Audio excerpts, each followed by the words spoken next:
Welcome to District Dialogues. I am Fulton County Commissioner Marvin Arrington Jr., representing District 5. District 5 encompasses parts of the new city of South Fulton, Southwest and Southeast Atlanta, East Point, and Union City and College Park. Some of the great landmarks in District 5 include Zoo Atlanta, the former Fort McPherson, which is now home to Tyler Perry's new movie studio, Porsche's headquarters, the Camp Creek Marketplace, and of course, the Wolf Creek Amphitheater. During this show, we hope to share information about organizations, initiatives, and resources in District 5 and for areas that I champion on behalf of Fulton County. So let's get to it.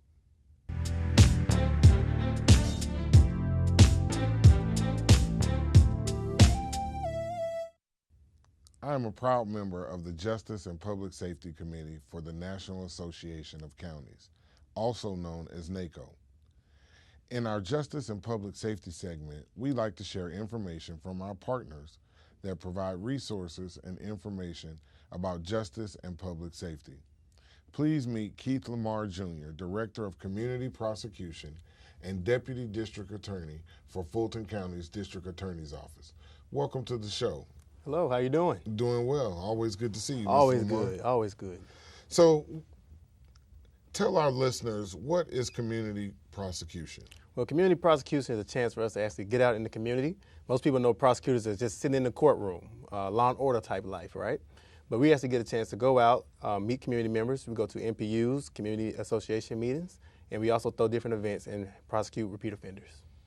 I imagine it is good to stay in touch with the victims and certainly all those that are affected by crime and to let them, keep them up to date on what all the work that you all are doing. Definitely it is. We also have a program called Court Watch within community prosecution. And the Court Watch is a chance for the community members to come to court and see exactly what's going on with cases in their community. Yeah, that Court Watch program is very, I think it's very useful for people to learn a lot more about the system. So I'm glad that your office is working on doing that. Why is community prosecution and the Court Watch program, for that matter, why are they so important? Well, it's really important because at the end of the day, the community needs to know what's going on within those walls of the courthouse. It's a chance for the community to see that, hey, this crime is happening in your area. What are we doing about it? It holds us accountable. It holds us judges accountable as well. You know, I've seen some of your community prosecutors at meetings, at neighborhood meetings when I attend them, and they're giving updates on cases in those areas, in those MPUs that are affected by those areas. So it's really great work that your team is doing, Mr. Lamar. Oh, well, thank you. Thank you. So what other roles do the community prosecutors play in the community? Well, besides that, we also host a lot of different events for children and the youth. We have our Junior DA program. We have our Legalized program. And most recently, we started working on more internships for high schoolers in the summer during the school year. Awesome. Awesome. Tell us about some of the greatest accomplishments of the community prosecution group. All right. Well, some of our greatest accomplishments are being able to close down drug houses. We had a drug house over in Proctor Street. Been a drug house for years. We was able to shut it down through the abatement process. So it's a huge accomplishment for us. It actually shuts down crime about 30% in that particular area. Wow. Well, tell us how people can find out more about community prosecution and your team and the work that you all do. Oh, no problem at all. You can actually find more about us on the website for the DA's office. That's District Attorney Paul Howard's website. You just go into the link of community prosecution. You'll see my face and a couple other smiling faces, and we'll be ready to come out and do anything we can for you to help. Awesome. Well, the work that you do, I know is so important. Like I say, I see those community members at the meeting wanting to know an update on the crime, not only from the police, but also from the district attorney's office. And I think that's really great that Mr. Howard is doing that, and certainly glad to have that he's got you running the team. Oh, yeah, I'm glad he got me running the team, too. Thank you for coming on the show. We'll be back with our D5 Spotlight after this short break. Stay with us.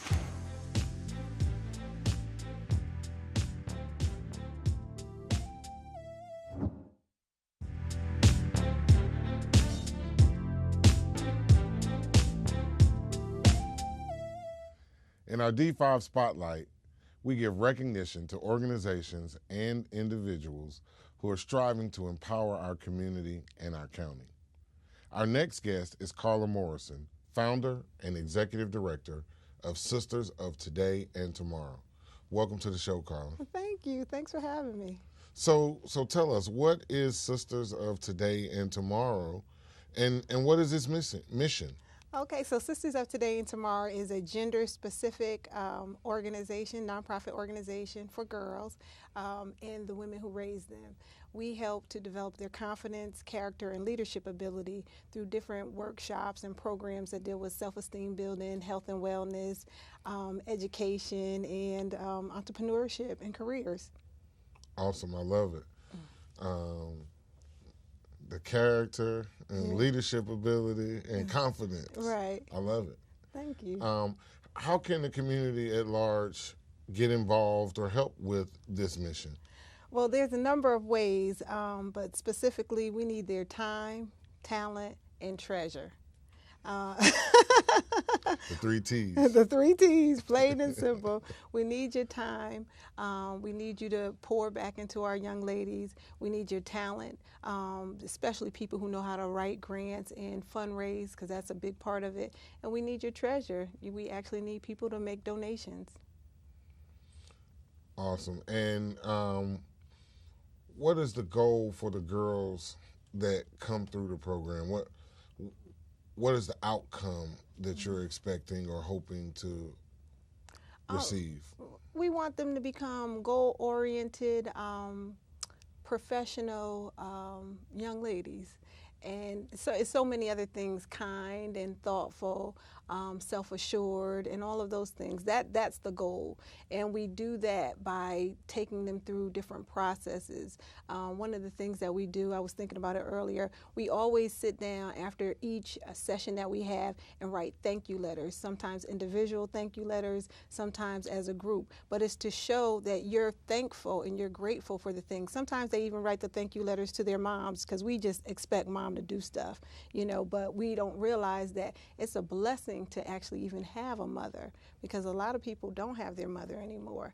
And so you want to show your mother that you're grateful, and this can carry on as you matriculate throughout high school and college and then become a professional.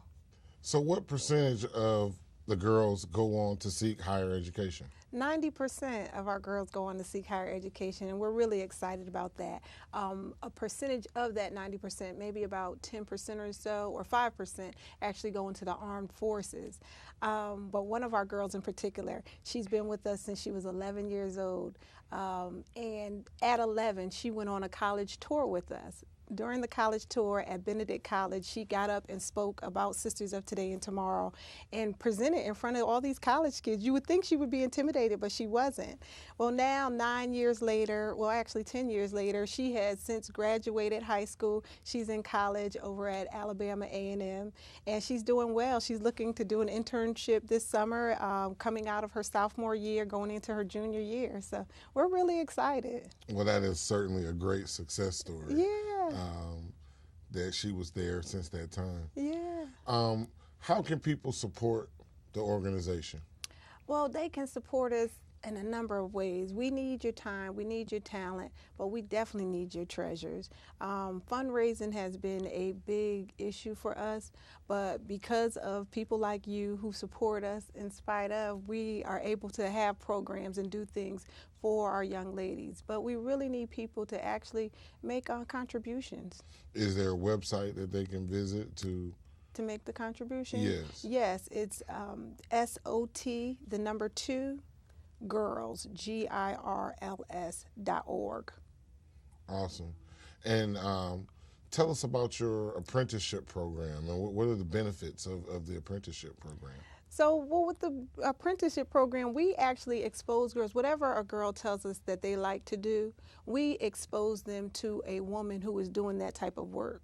And the woman, of course, is going to allow them to come and shadow them, because that's the type of relationships that we as the women or the mentors or the founder has done. We've built these relationships with different women in business and in health and different fields, so they understand when we come to you with one of our young ladies, this is what we are needing from you, not only to come and speak to them, but also to give them an opportunity to see what you do and be a part of it, so they can really see if that's what they want to do.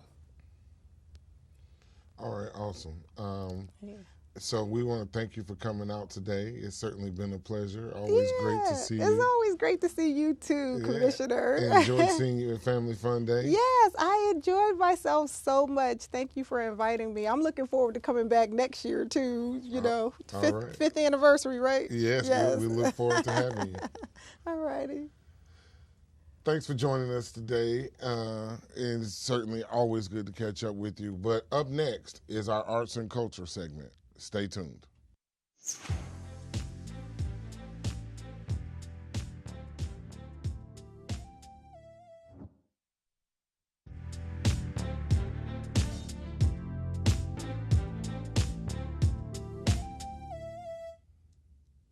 I am proud to serve as the executive sponsor of Arts and Culture for Fulton County. Additionally, I serve as the vice chair of the Atlanta-Fulton County Recreation Authority and as a member of the Arts Commission for the National Association of Counties, or NACO. As such, I like to share with you arts and culture organizations and programs in Fulton County. Today, please meet Leatrice Elsie Wright, Interim Executive Director of the Hammonds House Museum. Welcome to the show, Leatrice. Thank you. How are you today? Doing great. It's so good to see you. Absolutely, always. So the Hammonds House Museum is celebrating its 30th year anniversary this year. What can visitors expect to see and do? Lots of exciting stuff. We just closed a Carrie Mae Weems show, which was a big deal for us. Carrie Mae Weems is an internationally acclaimed artist, and so we just closed that show. Up next is an emerging artist. We're starting a new series this year called Fresh, which is really looking at emerging artists in Atlanta and trying to give them an opportunity to get on and to really be seen by more audiences. We have Fahamu Peku, who's a well-known artist in the community as well as globally. He'll be curating a show. Kevin Sipp, another very well-known artist, will be curating a show. And then we close our season this year with Tim Fielder, who people who are really into comic books, they know Tim Fielder, they know his work. 30 years of comics and graphic novels and what have you. So also trying to and looking at Afrofuturism. And so while we want to start with we started the year with tradition, but then also ending the year with something that's a little bit more cutting edge and speaking to new audiences.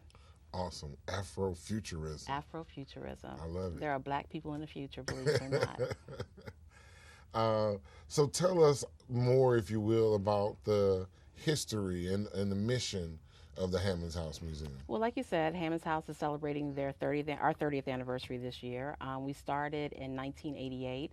It actually started with a gavel by then Chairman of the Board of Commissioners, Michael Lomax. So back in the house, the Hammonds House Museum, is a house over in West End, which was built in 1870. So it's a very, very old home. The first African-American owner of that house was Dr. O.T. Hammonds, and so he owned the house in the late 70s, early 80s.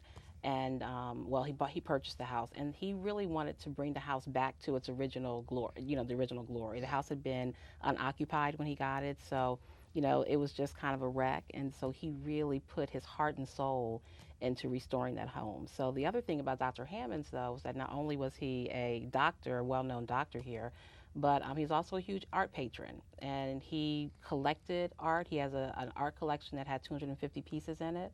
Of art by African-American artists, African artists, Haitian artists, but also, he sat on the board of the High Museum. He really cared about how the arts were able to really penetrate this community and to make sure that everyone had an opportunity to have access to the arts. And so when Dr. Hammonds died, he was only in the house for probably a little bit over a year before he died.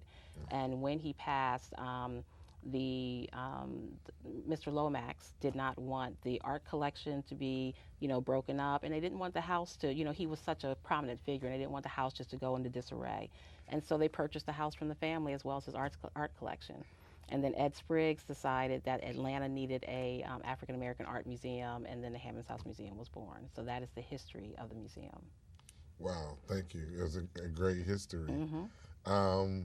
So as director, what has been your focus since you've been there, and what is your vision for the future? Well, my focus since I've been there, I've only been there for a year, so February was a year for me. I've really been working a lot on infrastructure and capacity building. The Hammonds House, for 30 years has done really, really great work, but they've really done it on a shoestring, like so many arts organizations and so many nonprofit organizations. And so capacity building has really been a big thing of mine. And how do we build our structure and build our infrastructure so that we strengthen it and we're able to do more, but as well as have the people there to do more. So that's been a big thing. The other big thing for me and focus has been on generating more revenue. And how do we generate a lot more earned revenue at the institution as opposed to relying so heavily on grants and, and dollars that come from outside. So really, how do you get communities to support? But then also, how do we use our own means to build our earned revenue coffers? So those have been some major focuses. And so it's all been like the technical stuff. As well as what are we putting on the walls, making sure, like I said, diversifying what we put on the walls so that we have the big blockbusters that draw, big international crowds, or those crowds that really understand, know art. But then how we also do programs that people who may not necessarily know art but want to learn art, and they feel comfortable coming, and it provides them with access, into the art form. So, so from a vision standpoint, I really want the Hammonds House Museum to continue to grow and to be a world-class institution, so that no matter who comes into the city, that the Hammonds House Museum is a stop that they want to make because there's something there for them. Well, the work that you guys do is certainly great over there. But tell us about the different ways that you connect with the community. Well, we do connect with the community in many ways. We sit in the West End community. So, kind of like, unlike some organizations that are kind of downtown or, not necessarily in the community, we have neighbors, that live and pay taxes, in the West End. So there are plenty of people organizations that use the West End as their monthly meeting place.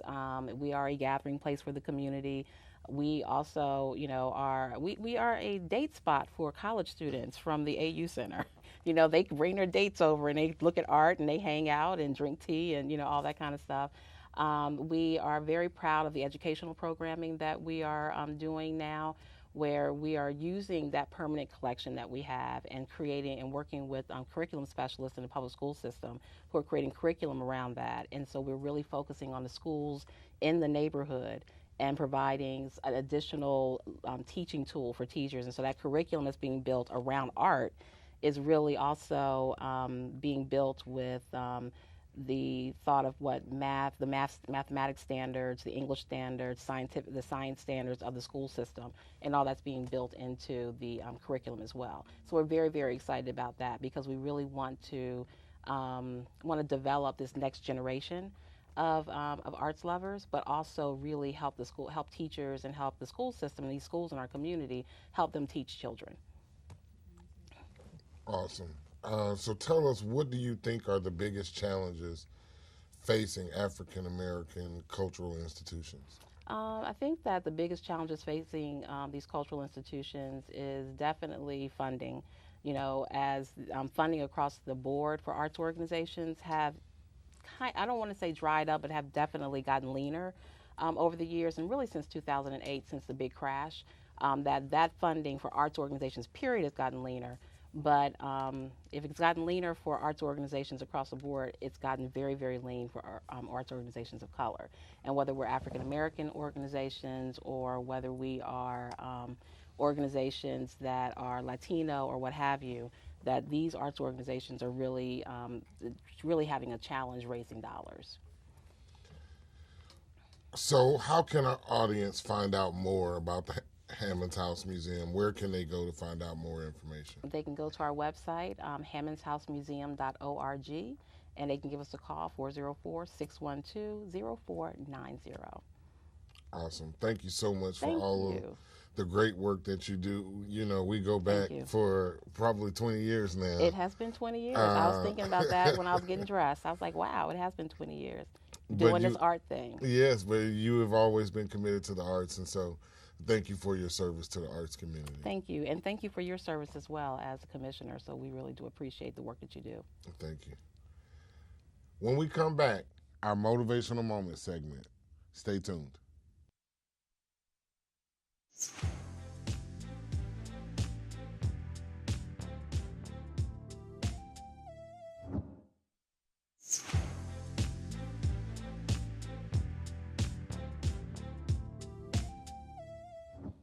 As we close out today's show, I would like to receive words of inspiration and motivation from Bishop Greg Phan of Liberty International Church, Door of Hope Ministries.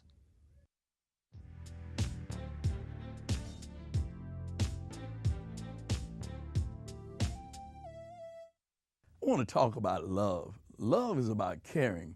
And what the world needs more today is love. We need to care more for our fellow man and for what goes on in our community and neighborhoods.